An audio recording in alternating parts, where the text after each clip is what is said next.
Sadar atau enggak, matematika tuh sebenarnya ada di mana-mana. Dari kamu ngitung kembalian, lihat jam, sampai pas lagi asyik nge-scroll media sosial. Tapi, pernah kepikiran gak sih, siapa coba tokoh jenius yang jadi arsitek di balik ini semua? Yuk kita bedah bareng-bareng. Oke, kita mulai dari yang paling dekat sama kita deh. HP. Benda ini kan udah kayak nempel terus sama kita ya. Setiap hari, setiap saat, pasti ada di dekat kita. Dan ya jelas dong kita pakai buat apa lagi kalau bukan buat scroll medsos, nonton video, atau sekedar balesin chat. Semuanya terasa instan, otomatis, dan canggih banget. Tapi pernah kepikiran nggak sih di balik setiap swipe dan tap jari kamu itu sebenarnya ada sebuah sistem logika yang kerja keras banget? Siapa coba yang meletakkan fondasi untuk semua keajaiban teknologi ini? Nah, jawabannya bakal membawa kita mundur jauh banget ke masa lalu. Kenalin nih tokoh utama kita, Muhammad Ibnu Musa Al-Khwarizmi. Beliau ini seorang ilmuwan hebat yang hidup di era keemasan Islam di Baghdad yang waktu itu bisa dibilang jadi pusatnya ilmu pengetahuan dunia. Biar kebayang seberapa jeniusnya dia, coba kita lihat timeline-nya. Al-Khwarizmi itu berkarya di abad ke-9. Ini jauh banget sebelum listrik ditemuin, bahkan ratusan tahun sebelum Columbus berlayar ke Amerika. Gila kan? Ide-idenya tuh benar-benar melompati zamannya dan jadi dasar buat teknologi yang kita pegang hari ini. Oke, kontribusi pertamanya yang super penting, dia tuh menciptakan sebuah sistem buat mecahin misteri. Sebuah cara buat nemuin jawaban dari sesuatu yang kita nggak tahu. Dan inilah dia, aljabar. Yap, aljabar yang mungkin bikin kamu pusing di sekolah. Tapi tunggu dulu, aslinya konsepnya itu simple dan keren banget. Nama aljabar itu sendiri diambil dari judul bukunya, Al-Jabar, yang artinya memulihkan atau menyelesaikan sesuatu yang hilang, kayak si variabel X itu. Nih, lihat deh bedanya. Dulu, sebelum ada aljabar, kalau mau jelasin masalah ya harus pakai kalimat panjang yang bertele-tele. Nah, dengan aljabar, masalah yang sama bisa disulap jadi simpel banget. X plus 5 sama dengan 12. Jauh lebih ringkas, universal, dan efisien kan? Ini benar-benar sebuah revolusi dalam cara manusia berpikir. Oke, beres soal aljabar. Sekarang kita bahas penemuan besarnya yang lain. Sesuatu yang kita pakai setiap detik tapi seringnya nggak kita sadari sama sekali.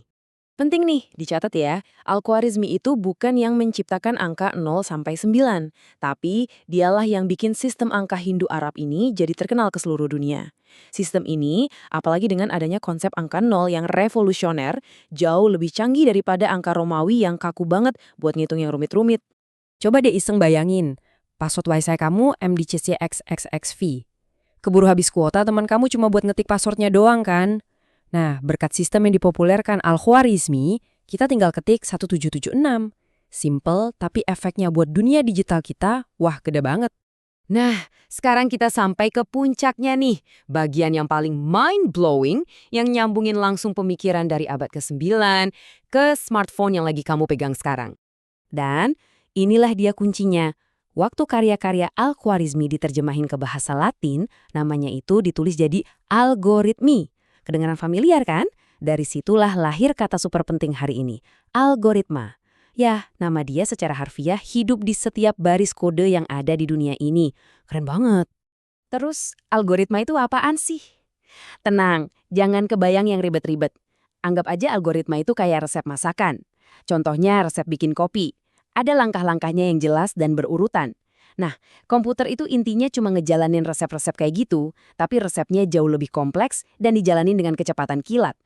Dan resep-resep canggih ini, alias algoritma, ada di mana-mana loh. Waktu Netflix atau YouTube ngasih kamu rekomendasi film, itu algoritma.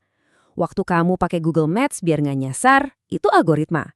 Feed media sosial yang kamu lihat, musuh di game online yang kamu lawan, bahkan AI, semuanya itu digerakkan sama algoritma.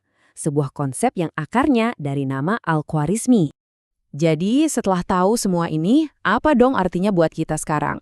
Apa yang bisa kita petik dari cerita yang luar biasa ini? Intinya begini, karya Al-Khwarizmi itu nunjukin kalau matematika itu bukan cuma soal ngitung-ngitung angka doang. Matematika itu sebuah bahasa. Bahasa universal yang bisa dimengerti di mana aja, kapan aja, dan jadi pondasi dunia modern kita yang super kompleks ini. Jadi, nanti pas kamu buka HP lagi, coba deh ingat sejenak. Di balik layar kaca itu, Ada jejak pemikiran seorang jenius dari Baghdad lebih dari 1.000 tahun yang lalu. Warisannya benar-benar ada di genggaman tangan kamu sekarang. Nah, ini jadi bahan renungan terakhir buat kita semua. Setelah kita lihat betapa nyatanya hubungan aljabar dan algoritma dengan dunia digital kita, menurut kamu, pelajaran matematika di sekolah itu udah relevan belum sih sama kehidupan nyata? Gimana caranya biar matematika itu nggak cuma jadi rumus di papan tulis, tapi jadi sesuatu yang hidup dan seru? Coba deh kamu pikirin.